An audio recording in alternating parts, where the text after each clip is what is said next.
সম্মানিত বন্ধুরা, আসসালামু আলাইকুম। ভালো আছেন সব? আমিও ভালো আছি আলহামদুলিল্লাহ। দেখতে পাররা আমি আজকে শিলচরের উদ্দেশ্যে রওনা দিয়েছি ছোট বাইরে লইয়া।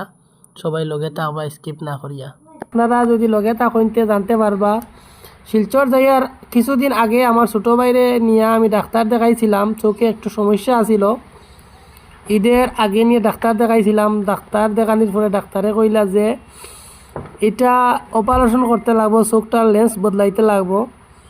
তাই আজকে এই অপারেশনের উদ্দেশ্য রওনা দিয়ে দিছি। রওনা দিতে একটু লেট হয়ে গেছে, 5টার উপরে এখন বাজের। বর্তমান সঠিক টাইম হইতে পারি আর না। ভিডিওটা কিছুদিন আগের আসিল, বয়সটা আজকে দিয়া আপনার মাঝে ভিডিওটা শেয়ার করলাম। ব্যাপারটা হয়েছে গিয়া, এই যে রোড দিয়ে যাইয়ার, এটা হইল আনিপুর রোড। আর বাইক লইয়া রওনা দিছি, কারণ হয়েছে গিয়া যদি আমরা এই নিবিয়ার থাকি যদি কেউ শিলচর যাইতে চায়, 2টার আগে যাইতে লাগবো। 2টার পরে কোনো গাড়ি পাওয়া যায় না। গাড়ি পাওয়া যায় না বলতে ডাইরেক্ট গাড়ি পাওয়া যায় না, এমনি তো ছোটো গাড়ি সবসময় পাওয়া যায়। ওখানতে ওখানো ইলা দেখতে পাররা। আনিপুর তিমুকাত আমি আই গেছি, সামনে আনিপুর তিমুকাত ঢুকি গেছি গিয়া। এই যে আনিপুর তিমুকার ওইদিকে গেছে আসিমগঞ্জ করিমগঞ্জের রোড পশ্চিম সাইডে। আর আমি যেদিকে যাইমু এটা রামকৃষ্ণনগর রোড। এটা হাইলাকান্দি মনাছড়া হইয়া শিলচর যায়, বা আরও কিছু রাস্তা আছে, সব আমার জানা নাই। তবুও মানে আপনার কাছে খুঁয়ার নতুন ব্লগার হিসাবে আর দেখতে থাকবা সম্পূর্ণ ভিডিওটা। সামনে আনিপুর নতুন বাজার দেখা যার, ওই যে বিল্ডিং, ওই পাশের বিল্ডিংটা দেখতে পারা, এটা হলো আলিক্রিয়া স্কুল। এখানে অনেক বড় একটা স্কুল আছে, আনিপুর আলিক্রিয়া। আর সম্পূর্ণ দয়া করি আবারও কইয়া সম্পূর্ণ ভিডিওর লগে থাকবা। আজকে আনিপুর সাবওয়ের দিকে আমি প্রথম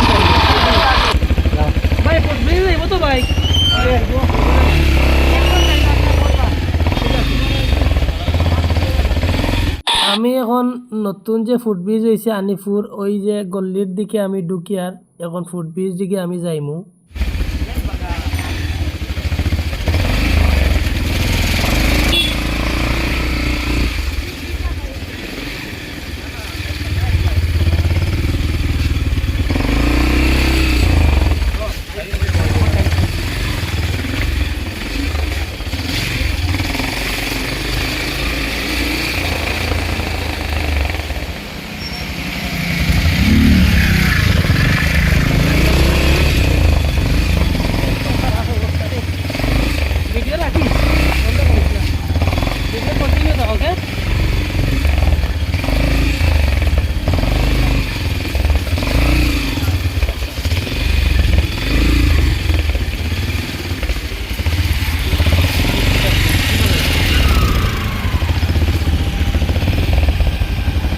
তো দেখতে পাররা আপনারা, রাস্তাটা এত পিছলা হয়েছে বৃষ্টি দিয়া।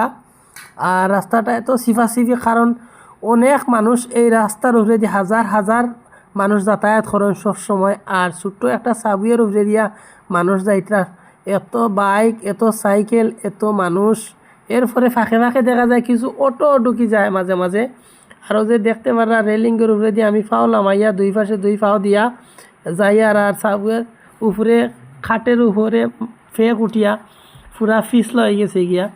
আর ওই যে দেখতে পারা নদী, খুবই ভয় লাগছিল। আর সন্ধ্যার টাইম হয়ে গেছে, ভাবলাম কিছু ভিডিও করিলাই বলতে আমার ক্যামেরাটা আমার ছোটো ভাই যার অপারেশন করানি যাই, আর হে ক্যামেরাটা ধরছিল।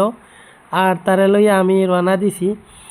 এখন বর্তমানে আনিপুরের সাবুয়েটা পার হইলাম। আল্লাহ আল্লাহ করিয়া দোয়া করবো আমরা লাগিয়ে। আমরা শিলচরের উদ্দেশ্য রওনা দিয়ার। শিলচর অনেক জায়গা এখন পর্যন্ত বাকি। আর এখন বাজের বেলা প্রায় 6:15, 10 ওরকম হইব। আর অনেক অনেক জায়গা যাইতাম বাইক লইয়া। এইদিকে বৃষ্টির বা তুফান আর ডর লাগের মনে, তবুও রওনা দিয়ে দিছি আল্লাহর হাওলা।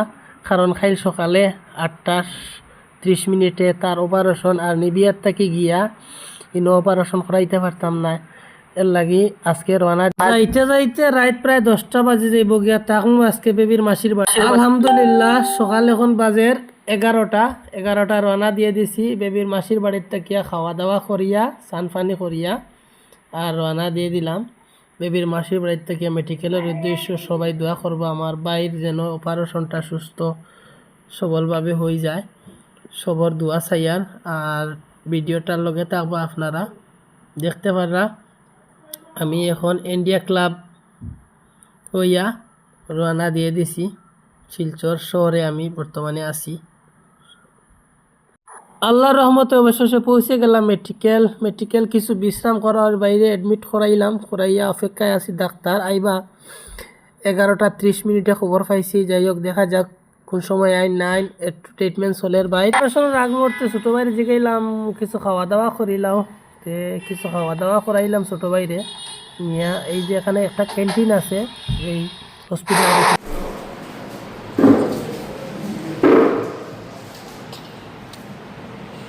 ছোটো বাইরে অটিত নেওয়াই গেছে অপারেশনের লাগিয়ে। আমি অটির সামনে বইয়া আছি, অপারেশন কবে শেষ হওয়ার অপেক্ষায় আছি।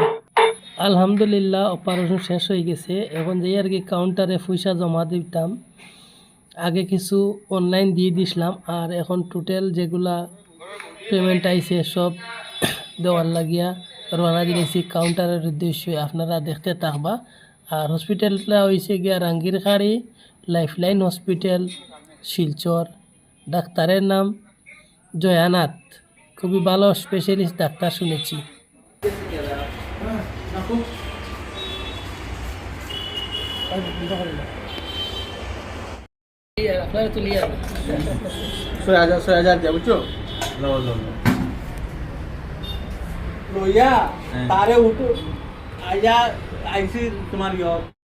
আমিও খাওয়া দাওয়া করলাম ফাঁকে দিয়া। আর ছোটো বাইরে লইয়া রওনা দিলেছি বেবির মাসির বাড়ি। একটা অটো ভাড়া করলাম, করিয়া লইয়া আস্তে আস্তে রওনা দিছি। ডাক্তারে কইছেন একটু সতর্ক থাকার লাগিয়া।